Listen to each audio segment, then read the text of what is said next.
দুর্নীতি যারা করেন তারা নিজে অন্য জায়গায় গিয়ে দুর্নীতির শিকার হন, এটা পছন্দ করেন না। তার মানে হচ্ছে সবাই দুর্নীতিকে ঘৃণা করে, কিন্তু নিজের জায়গাটায় নিজে লোভ সামলাতে পারে না, অথবা সিস্টেম তাকে বাধ্য করে, দুইটার একটা। আমরা আমাদের এডুকেশনটাকে, ফখরুল ভাই বলেছেন যে আমাদের রেডিক্যাল রিসাফল করা লাগবে, আমি একমত। এটা আমাদের প্রাইম ফোকাস হওয়া উচিত।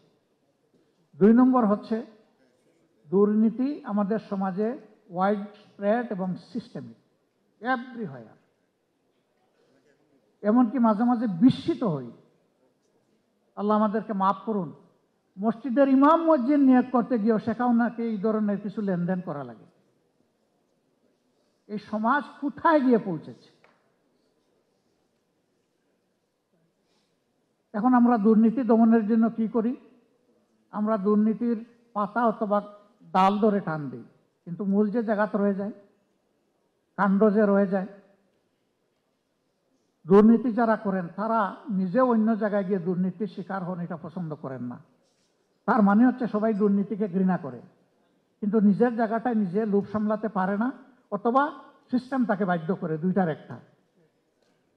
যদি একটা হেলদি এনভায়রনমেন্ট আমরা ক্রিয়েট করতে পারি, তাহলে আলহামদুলিল্লাহ সবাই কমফোর্ট জোনে চলে আসে।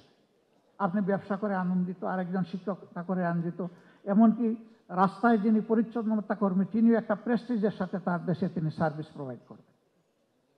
সবার জায়গায় সবাই নিরাপদ হবে, সন্তুষ্ট থাকবে।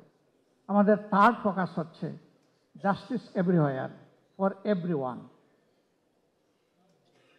এই 3টা জিনিসকে যদি আমরা অ্যাসার্ট করতে পারি সমাজে, আমাদের ব্যবসা হবে সাস্টেইনেবল এবং নেশন হবে প্রগ্রেসিভ, ডাইনামিক। মিনিমাম এই 3 জিনিস যদি আমরা সমাজে অ্যাসার্ট করতে না পারি, এটা বিশ্বাস করার কোনো কারণ নাই যে এই সমাজ ভালোর দিকে আগাবে, বরঞ্চ আরো খারাপের দিকে যাবে। আপনি আমি আমার সন্তানের মৃত্যু যেমন নিজের চোখের সামনে বরদাস্ত করতে পারি না, দেশের অর্থনীতি সহ নীতিবোধের মৃত্যু আমরা বরদাস্ত করতে পারবো না। এই জন্য এই জায়গাটায় আমাদের কমিটমেন্ট থাকতে হবে। এবং এইখানে আমি আবারও বলবো যে রাজনৈতিক সদিচ্ছাই হচ্ছে মূল ইচ্ছা।